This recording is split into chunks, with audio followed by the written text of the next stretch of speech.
Welcome to Lynnwood Election Watch 2013. I am Teresa Wippel. I'm your host. I'm the publisher of Lynnwood Today. And we are here with Loren Simmonds, who is a candidate for mayor of Lynnwood. And welcome tonight. Thanks so much for being here. Thank you for having me. You bet. Appreciate the opportunity. Of course.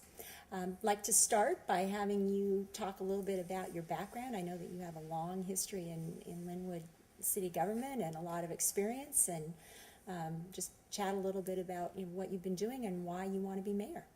Okay, thank you. First of all, I guess I should say that I have been a permanent resident for Lynnwood for 31 years.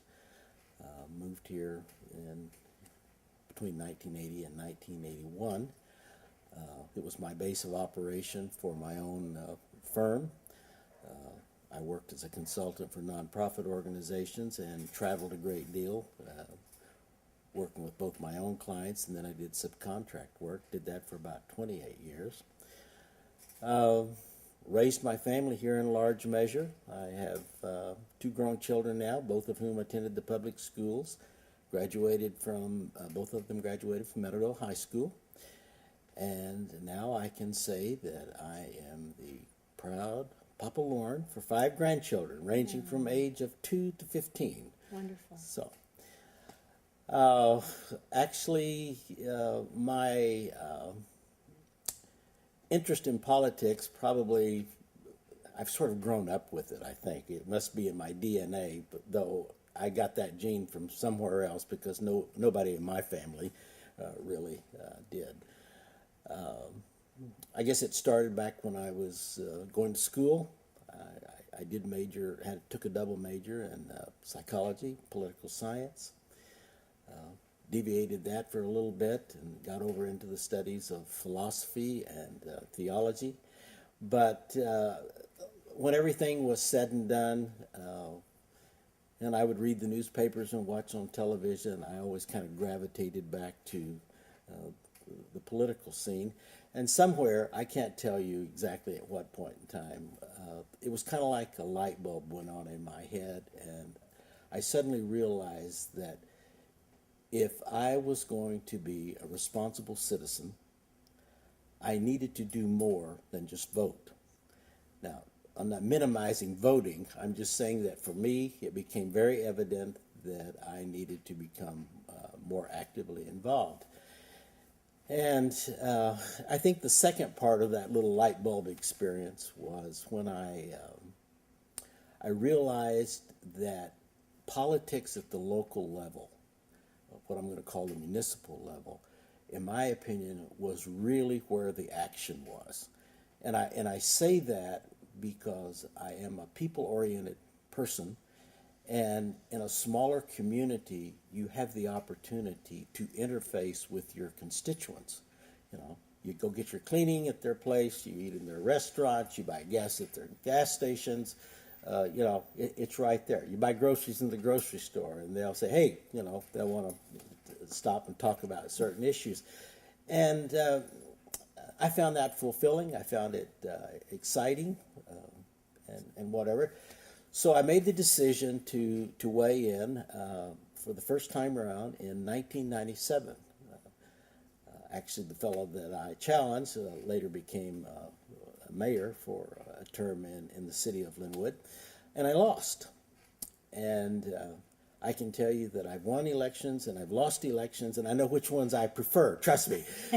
But it did kind of take me back to a point in time of reflection and saying, okay, what did I learn in and through this whole process? And one of the things that I guess I just sort of realized was, losing the election was not terminal. There will be subsequent elections that come up. If you still have the interest, then you still need to pursue that dream and whatever. So I ran again in 1999. And it was kind of an interesting scenario because I was in a primary that year of 5 candidates. I won the primary, subsequently won the general election, so I was elected to office and took office in January 1, 2000. Since then, I have been very fortunate, and the the people of Lynnwood have been very gracious to me and allowed me to serve them, and I've been elected 4 consecutive terms, and I'm currently in my 14th year, midway through the 4th term, and I've thoroughly enjoyed it. Some days more than others, as the case may be, and depending on what some of the issues are, because, governing these days is not easy. It's becoming increasingly, I think, complicated. I think that there's a lot of pent-up frustration and anger on the part of a lot of people, and maybe they don't know what to do with it. But one thing they do know is they have access to the council and the mayor on Monday night, 2 times a week, if they want to come down and express themselves. And I think that's healthy. I think it's good, and they should continue to do that. And you've been council president a few times. Yes, I have. In fact, I was elected 4 years in a row from 2004, 5, 6, 7, and 8, I guess. Took a little leave of absence there for a couple of years, and then was re-elected council president in 2012, and then again this year. I'm currently council president. Yeah. And that is that's sort of been an enjoyable experience as well, because currently we have a number of new council members. They're in their first term, and while they look at me in some measures being the old man, the real issue there is I think I have a little opportunity to maybe mentor them and to work with them and hopefully share some of the insights that I've learned the hard way. And something that I saw in some of the research I was doing, you had said, were quoted as saying that one of your focuses was on, quote, healing and building, if you would be elected mayor. And, not to get into all the fine details of some of the things that have gone on in the city, at the city council level and with the mayor in the last few years, but what kinds of things do you think you can bring to the mayor's office that would help with that, the healing and building that you're hoping to do? Okay, that's an excellent question. I think the first thing that I would articulate as to what I would bring to the table is what I'm going to call a little different attitude or approach to the office. One of the things I've learned about leadership, I think, over the years is that before you can be a leader in the narrow sense of the term, or stepping out and trying to provide direction, there are 2 other things that really precede that. And the first one is being an active listener. People want to know how much you care more than they want to know how much you know. And once they have that confidence and that you're listening to them and that maybe you're empathizing with them and whatever, then I think that you've taken a major step in the direction of that. The other thing is learning. And I'm going to say that, I'm going to add the phrase to that, learning humbly. There is a proverb which I find fascinating that talks about the fact that in multiple counselors there's good wisdom. And I sometimes am afraid that once you are elected to an office, that the temptation there is to fall into the trap of thinking that, well, I got elected, therefore I must have all of the solutions to the problems facing us, and that's a bottomless pit. You don't want to go there because that will not serve you well. So I guess what I'm saying is one of the key things that I believe I would bring is the fact that I do try to practice what I believe, and that is to listen actively, to learn humbly, and then have the courage to lead boldly if it requires that. Now, there's some other things that come into play here that I think are, again, a part of the leadership model. One of them in particular is the fact that if you're going to work with people and you're going to expect or hope to get the best out of what they can bring to the table, whatever their function is, they need to be in an environment in which they're encouraged, they're empowered. This is how me. I'm not saying that there's not oversight, but to realize that failure normally is not terminal. You know, if we make mistakes, okay, let's learn by those mistakes. And I think that that is really critical, particularly within City Hall, that you be able to do those things. And if necessary, you may even take the additional step of equipping them better to fulfill their function. So those are some of the things that I think I can bring to the table. Now, having said all that, I want to go back to a premise that I really believe is absolutely necessary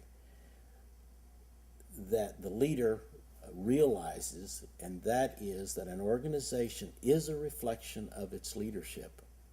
You have good leadership, you'll normally have a good organization. You have mediocre, you just progress down there. And what I see that really meaning, as I try to internalize it, is that I need to role model in my own responsibilities, in my own life, that which I'm hoping for and expecting from those that I'm working with. And it's not always easy. And I would be the first to admit that, when I least expect it sometimes,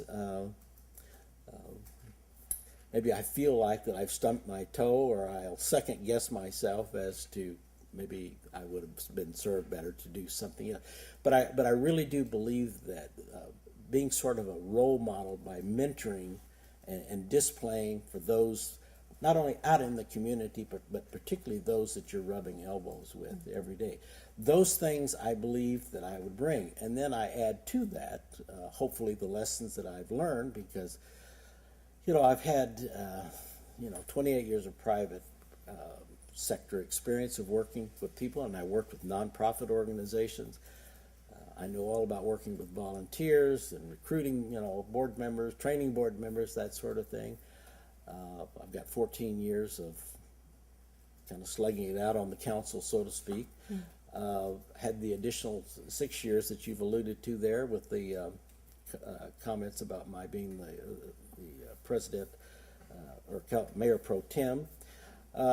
In between there, I've tried to continue my education and be a learner. In that sense, I did press through several years ago. Actually, I'm quite proud of it because it was not easy. It took quite a bit of time and travel to do it, but I did receive an advanced leadership certification from the Association of Washington Cities. So I feel in many respects, from personal temperament, training, experience, and whatever, that I have a good skill set that I can bring that the city could benefit from.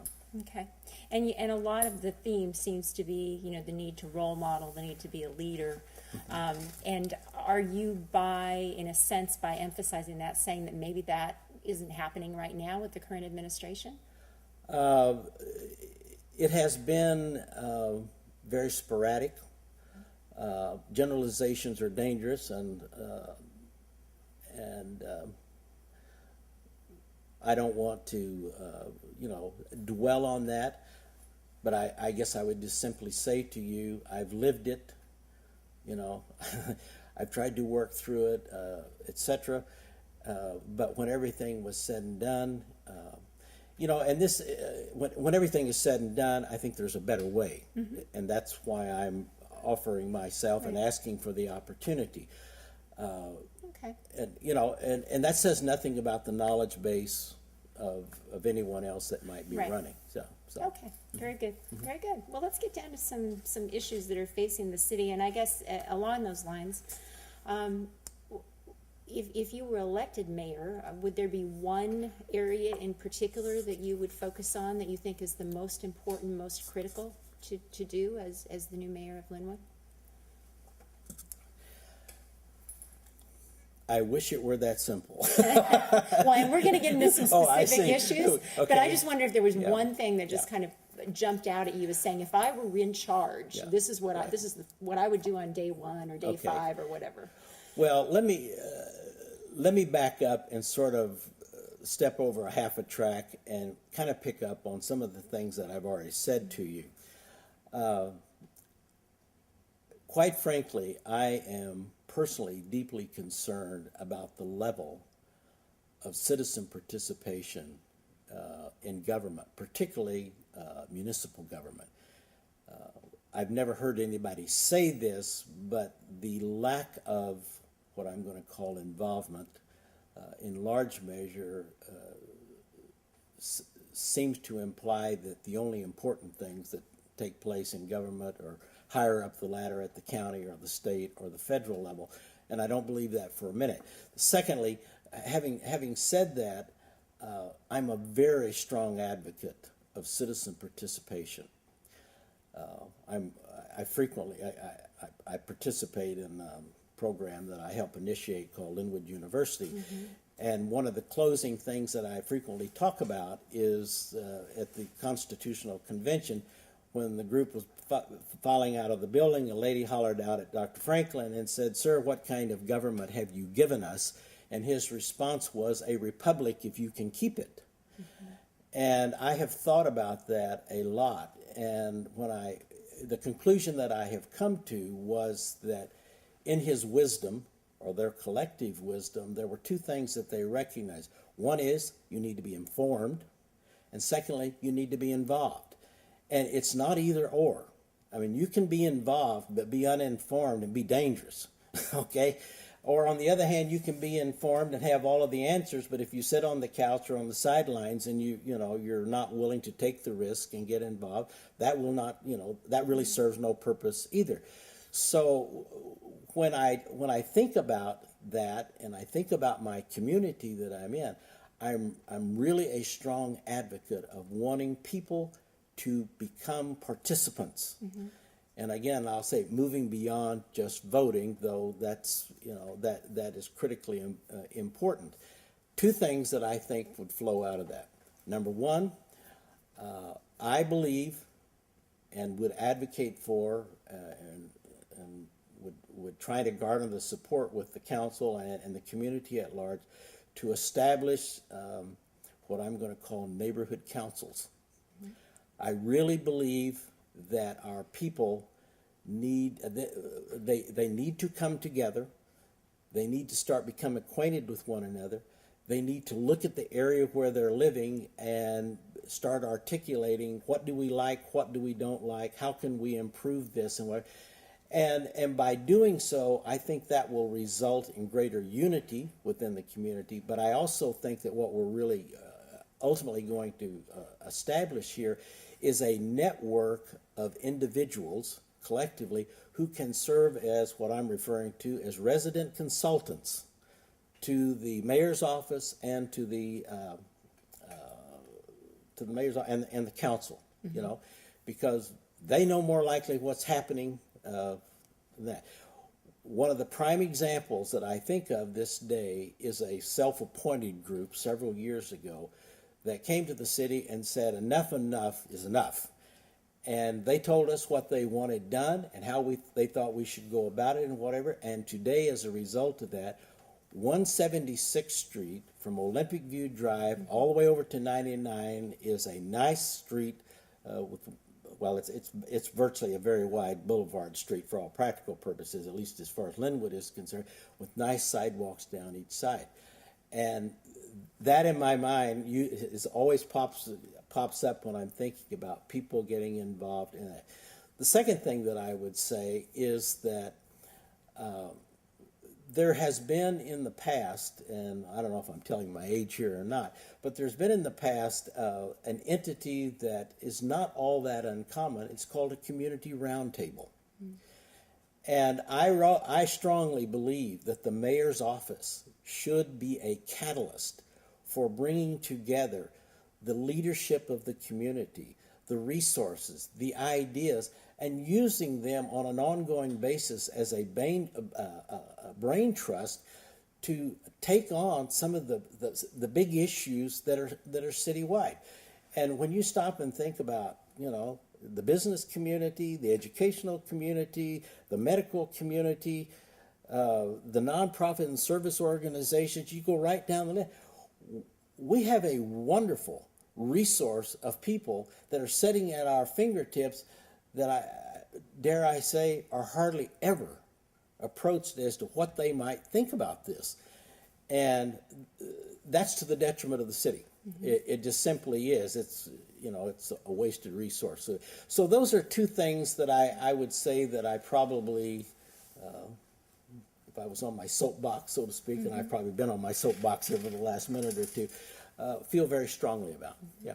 And it's interesting that you would mention those things, because one of the questions that has been asked of some of the other people that have been interviewed has been the fact that really Lynnwood's demographics have been changing over the years in terms of the most recent census shows that there's more older people, certainly more diversity in the communities, people who don't speak English.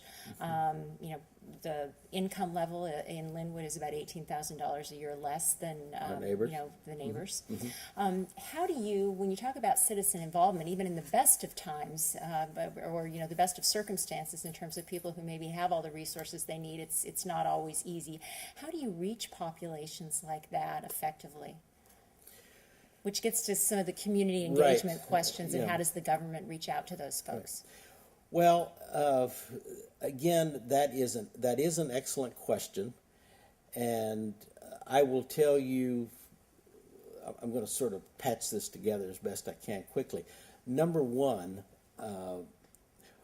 one of the reasons that today the Lynnwood University exists grew out of the fact that, quite frankly, and that started back 10 years ago, but quite frankly, the community was growing rapidly, and I think today it's 39 point something ethnic minorities. Secondly, generalizations are dangerous, but I'm going to venture out here and say, for all practical purposes, it seems like civics is not being taught in the classroom anymore, and part of that's what triggered me to initiate and to help sponsor and get that, because I was hoping, that was part of my motivation, was to see if we could reach out to people and could put a human face, if I may put it like that, on government, let them actually meet people that were department heads, people that worked behind the counter and that sort of thing, and to do so in a non-threatening environment. Now, I'm pleased for the results that we've got, and as a result of that, today we, the sequel to that is we have a number of people that are volunteering regularly on different boards and commissions that came through that process. That's good.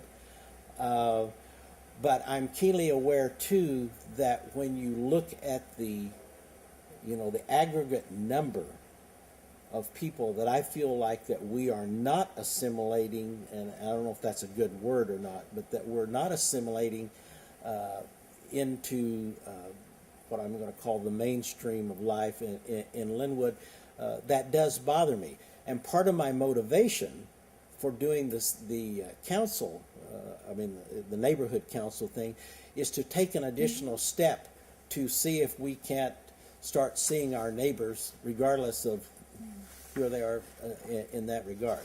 Yeah, that makes a lot of sense to me. It really does.